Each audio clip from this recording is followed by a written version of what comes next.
Hi friends, welcome back to our channel. ఈరోజు breakfast కింద అయితే నేను ఓట్స్ తింటున్నా. బనానా ఉందంటే ఖచ్చితంగా ఓట్స్ తింటాను నేనైతే.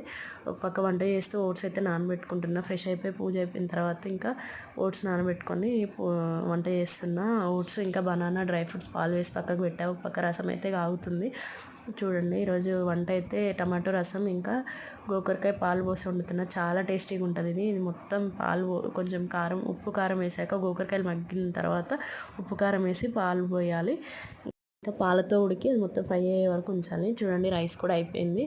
ఇదైతే పొద్దున్న పిల్లల కోసం చేశాను. టమాటో ఎగ్ కర్రీ చాలా టేస్టీగా ఉంది. వాళ్ళ కోసమని కొంచెమే చేశాను అనమాట. ఇంకా టైం అయిపోయింది, లేట్గా లేసాను. ఇంకా టమాటో రసం అయితే మరిగిపోయింది. స్టవ్ ఆఫ్ చేశాను. ఇంకా గోకరకాయ కర్రీ కూడా ఆల్మోస్ట్ అయిపోయినట్టే. చూడండి, దగ్గర పడింది. చాలా బాగుంటుంది ఫ్రై అయిపోయి. నెక్స్ట్ టైం చేసేటప్పుడు ఇలా ట్రై చేయండి ఎవరైనా తెలియని వాళ్ళు ఉంటే. ఓకే ఫ్రెండ్స్, వీడియో నచ్చితే లైక్ చేయండి, షేర్ చేయండి, సబ్స్క్రైబ్ చేసుకోండి ఫ్రెండ్స్.